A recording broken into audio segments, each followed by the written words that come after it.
Hello friends, what I'm going to do today is teach you how to fix hair and other items that poke through in post. We're going to use your favorite image editor. So that could be Photoshop, it could be GIMP or any other program that you enjoy. Um, so they all have the same feature, so it's going to be easy to fix. So what we have here is a Christmas scene that I've created. Three elves are caught smoking by Santa and he's telling them off. And what the problem here is that the characters all have hair that shows through their hats. Their hats are tight fitting and their hair uh, doesn't show through. So this is my camera that I've created in DAZ Studio, which we're using today, although this will work exactly the same in Poser. You should always create a scene framing camera rather than depend on the default perspective or main camera.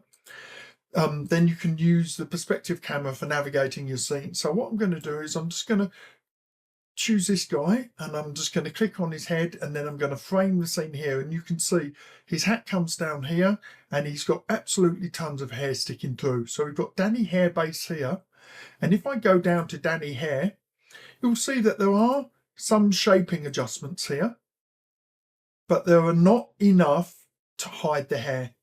Okay, you can give it less volume, but not by much.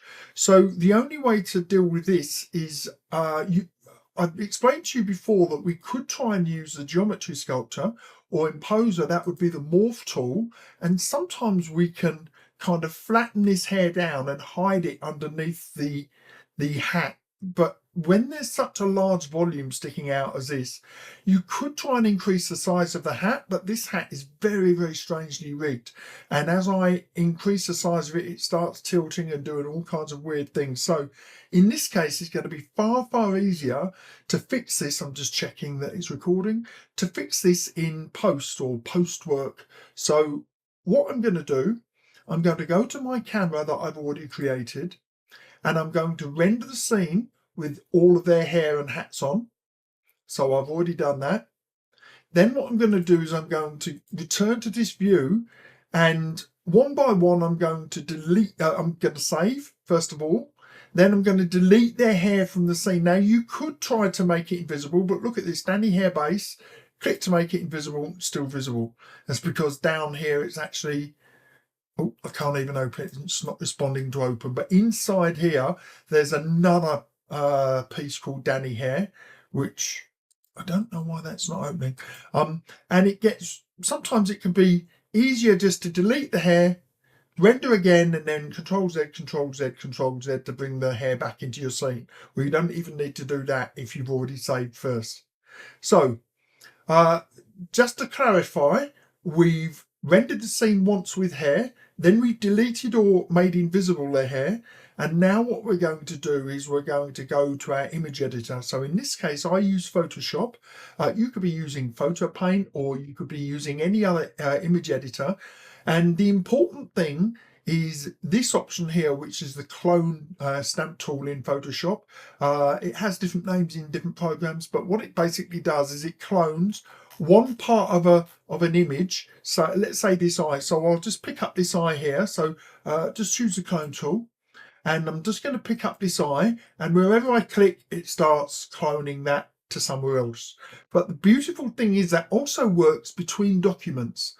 So what I have here is one image with the hair and one image here without the hair. They kind of look like Buddhists underneath. And you could get away with this, but to be honest, I just like that little bit of fringe showing through. So there's a decision you need to make before you go any further, because there's two ways you could do this. You could copy the hair from here, these little pokey out bits underneath the hat, into the scene without hair, or you can copy the hats onto this scene with the hair.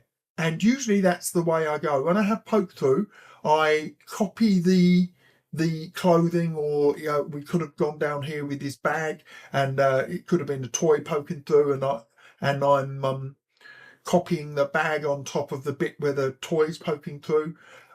There's a bit of poke through over here on his arm as well. We could do that. So there's lots of situations where we could use this, and so what I'm going to do is I'm going to go to my scene without hair, and I'm going to connect two images together. Now, there's two ways that we can do this as well.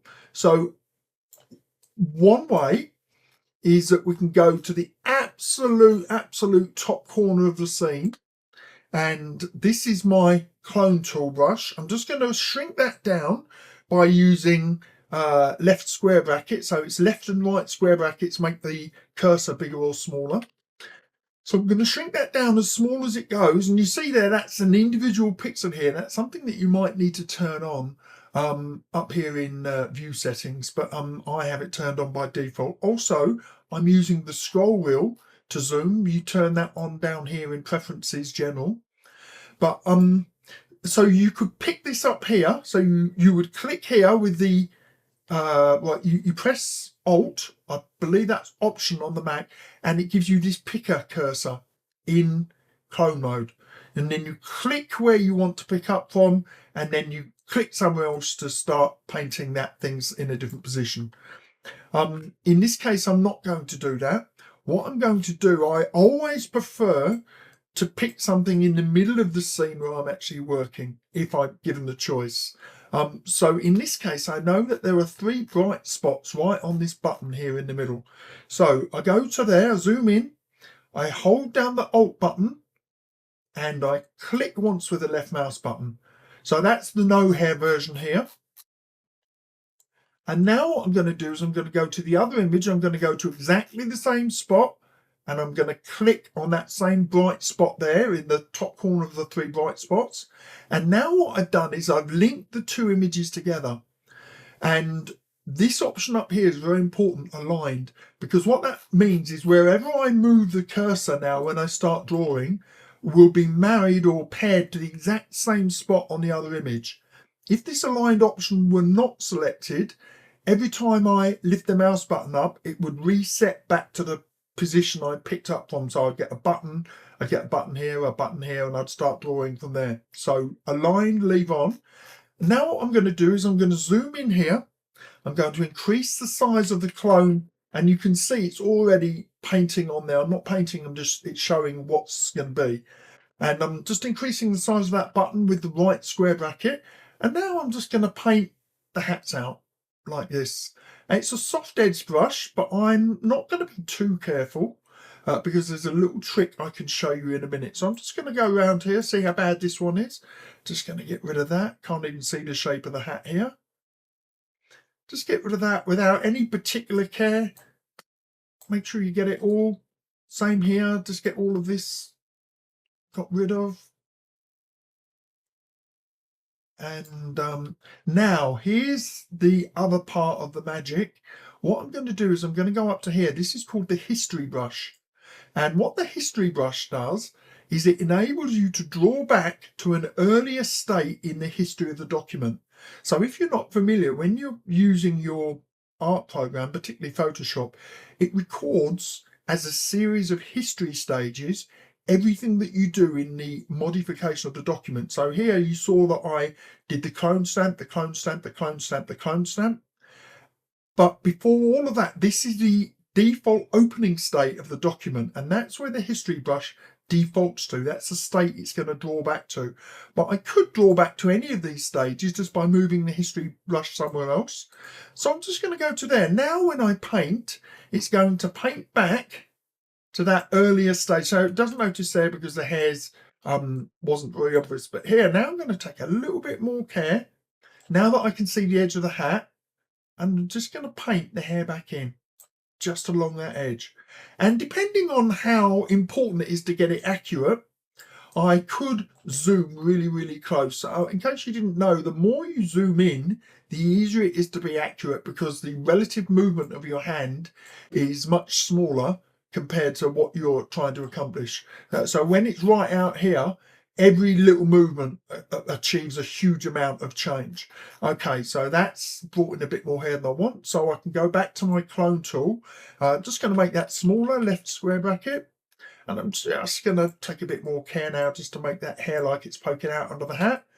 And then I'm finally going to go to this character. I'm just going to tidy this guy up. So I'm going to re-choose the art history and everything stays connected as it was before. And I'm just going to draw his hair in here. It's just a bit of sideburns. There's not a lot going on here.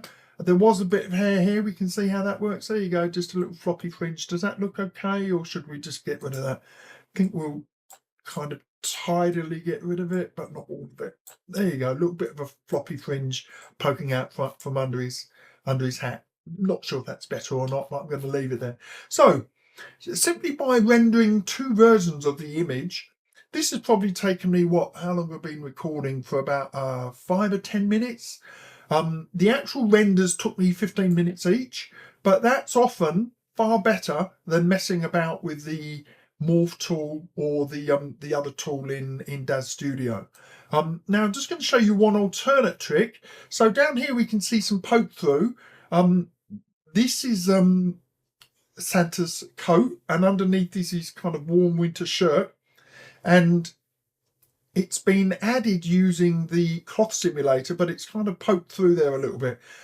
And again, I could have rendered this with this shirt and his arm invisible, and then there'd be a version that I could clone to. But here's a nice easy trick. But just little tiny bits like this, we go up to the spot healing tool, and what spot healing does is it repairs this out of place kind of splurge with the colours that are around it. You can only use it for small areas, otherwise it starts to go a bit weird. And sometimes the direction you do and the stroke direction really matters as well, because of the way it picks up the adjacent pixels. And you have 3 different content aware modes at the top here, but usually this content aware mode is the best one. Create texture just creates a texture out of nowhere. Proximity matches whatever's closest, but content aware, that kind of sounds like they all do the same thing, but I find content aware does the best job. So there you go, guys. I hope that you found that useful. Just a quick way to use postwork rather than having to render your image perfectly, especially if the thing you want doesn't have the morphs and you can't use the Geometry Sculptor tool or the Morph tool to get the hair. Sometimes you get hair which is invisible, or the guide strands are invisible, especially with strand-based hair, and it can be a real pain to even see them to start morphing them. So rather than spending half an hour to an hour to get your hair to fit here, usually I would prefer to have a solution where I just render straight out of the box and it's perfect, because then I can move that figure around and each time I render it's perfect without multiple renders. But sometimes that just doesn't work, and even Disney will tell you that they always have to do some post work in their image editor or their video editor. So I hope you found that useful, guys. One more look at the elves with their nice hair, and I will speak to you again soon. Take care.